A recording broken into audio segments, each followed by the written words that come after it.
Doctor اسرار احمد کی تفسیر میں سورۃ المجادلہ کو معاشرتی اصلاح اور اللہ کی حاکمیت کے حوالے سے ایک کلیدی مقام حاصل ہے۔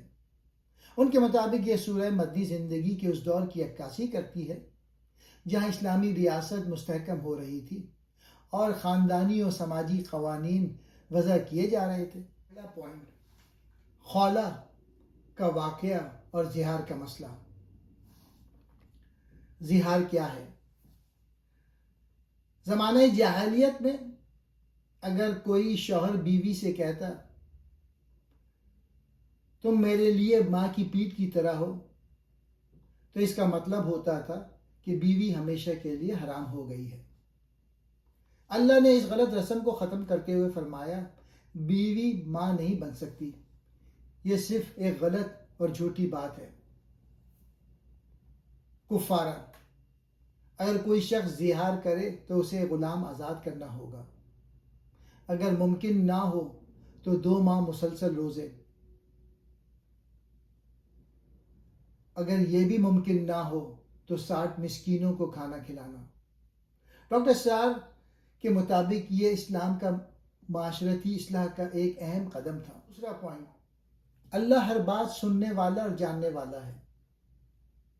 اس واقعے کے بعد اللہ فرماتے ہیں اللہ ہر سرگوشی اور ہر گفتگو کو جانتا ہے۔ ڈاکٹر اسرار احمد کہتے ہیں یہ آیت انسان میں احساس ذمہ داری پیدا کرتی ہے، یعنی کوئی بات اللہ سے چھپی نہیں، ہر عمل کا حساب ہوگا۔ تیسرا پوائنٹ، خفیہ مشوروں کے آداب۔ اس صورت میں خفیہ سرگوشیوں کے بارے میں بھی ہدایت دی گئی ہے۔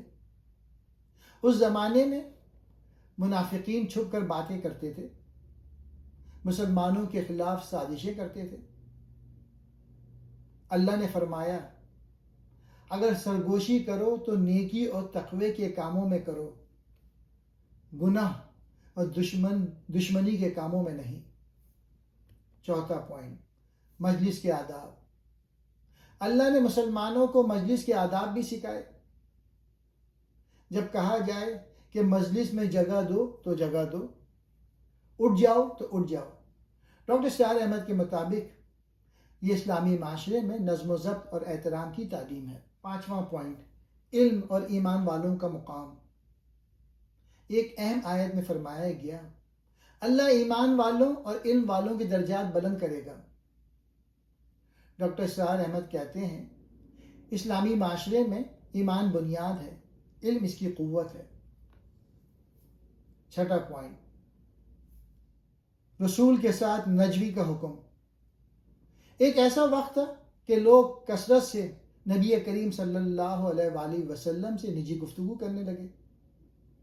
اس پر حکم دیا گیا کہ نجی گفتگو سے پہلے صدقہ دو، بعد میں یہ حکم آسان کر دیا گیا۔ ڈاکٹر اسرار احمد کے مطابق اس کا مقصد یہ تھا کہ لوگ بلا وجہ وقت ضائع نہ کریں۔ ساتواں پوائنٹ، منافقین اور یہودیوں کا کردار۔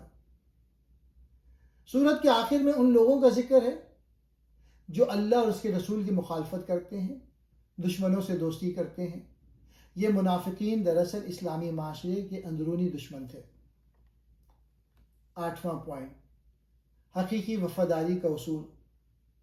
قرآن کہتا ہے مومن لوگ ایسے نہیں ہو سکتے کہ وہ اللہ اور رسول کے دشمنوں سے محبت کریں، چاہے وہ ان کے باپ، بھائی یا رشتہ دار ہی کیوں نہ ہوں۔